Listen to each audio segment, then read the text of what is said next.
With just 4 days until the first general election debate, new numbers show that Donald Trump is struggling immensely with Hispanic voters. An NBC News Wall Street Journal poll has Trump trailing Hillary Clinton, as you can see here, by 48 points among the fastest growing portion of the electorate, 65% to just 17%. This comes as the GOP nominee seems to be clinging to the idea, perhaps, that the stop and frisk tactic is an efficient way for police to combat violence in black communities. The highly controversial strategy is well known for previously being used by police in New York City. New York City's mayor spoke about it earlier today regarding Trump's take on community policing.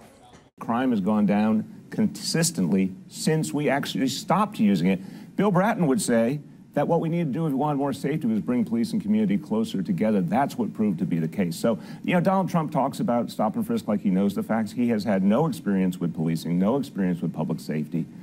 He should really be careful, because if we reinstituted stop and frisk all over this country, you would see a lot more tension between police and community. To discuss this and other things, Yahoo's chief Washington correspondent, Olivier Knox, good enough to join us from the CBS News Bureau there in Washington, D.C. So, Olivier, the stop and frisk policy to which Donald Trump referred was in a 36-hour period, sort of the third place he stopped with regard to issues he sees in the African-American community. This latest one, then, it was referred to by my colleague John Dickerson today as perhaps a turnout mechanism for Hillary Clinton. What do you make of it? Well, I of course would love to disagree with John Dickerson on his own network. He's an old friend. But in the era of Black Lives Matter, in the era of bipartisan support for criminal justice reform, it seems unlikely that proposing the nationalization of arbitrary police power is going to get Donald Trump a ton of black votes, no doubt about it. We then see the reiterating of this stance, but it came after an appearance at an African-American church where he spoke to the police-involved shootings as perhaps being the fault of the police in question. That had come just one day following his belief, perhaps, that African-American communities are at their worst ever state. He said that in North Carolina, a former slave state. If nothing else, it seems to be a very clumsy attempt at rather overt appeal. Well, a lot of what he's done over the last 6 months on this score is more about reassuring white voters that he's not a racist. And so that's been really, I think, more the focus of his campaign events. I think if you think of it that way, then some of these comments and some of these appearances make a little bit more sense. We figured to see this discussed at the first debate. Again, I mentioned it, just 4 days away. So with regard to preparation, first to the Donald Trump portion of that program. It is widely believed, according to senior staffers, that he's doing little to no preparation. He rather proudly seems to be stepping away from the idea that he needs much prep. It would seem then in an election cycle where policy hasn't mattered much for the GOP nominee to this point, will it matter come Monday night?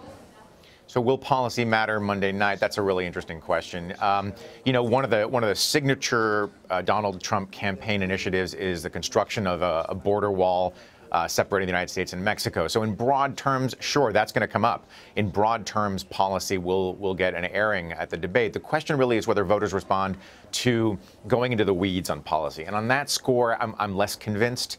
What we see if we look at the last 30 or 40 years, a lot of the memorable moments are not policy related. I mean, you could argue that Gerald Ford saying that there is no Soviet domination of Eastern Europe was at least an outgrowth of a policy debate.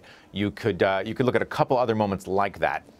But I don't know that people are listening for really the nitty-gritty of policy proposals. So is it really just two campaigns looking to establish a narrative that can then be perhaps self-fulfilled in the parsing of it afterwards, which is to say, as Donald Trump has claimed at various times, he believes the election might be rigged to explain a potential defeat. He certainly suggested the same thing about the debate process. We've now heard the Clinton campaign say two things. One, that it worries that the candidate will be held to too high a standard, and certainly that she has been preparing for two different Donald Trumps. It would seem as much as anything to be looking to establish the idea in the minds of voters that there are, in fact, two different Donald Trumps. Sure, and let's not let the media off the hook here completely. I mean, the expectations game is because of us, right? Mostly it's because when we look at a debate, we rely sometimes on things that are subjective, on our impressions of how the two candidates did and whether they lived up to their potential or not. So this is something that falls squarely on our shoulders. Obviously, both of these campaigns know how this is done, and they both are trying to set expectations in the way that you've described. I don't know that there's a huge audience, frankly, beyond the political news media for this kind of expectations game setting. And yet, you speak of huge audiences, and I will ask for some pure prognostication then, I suppose, to a degree here. It is expected that we could see over 100 million viewers. Could be one of the most televised, most watched televised events in American history come Monday night. With two candidates, then, for whom so much is baked in their respective cakes. What is the potential impact of what we'll see in the 90 minutes on Monday? Well, it's potentially huge. You could think of debate moments. You could think of Barack Obama really struggling in his first debate in 2012 against Mitt Romney, and that left a lot of Democrats dispirited about whether their champion really had the fight in him. Potentially huge. You can never rule out the possibility of, a great back and forth defining the coverage of the race for the next few days. Think of Lloyd Bentsen telling Dan Quayle, I knew Jack Kennedy. Jack Kennedy was my friend, and Senator, you're no Jack Kennedy, which defined a solid portion of the coverage in the days after that.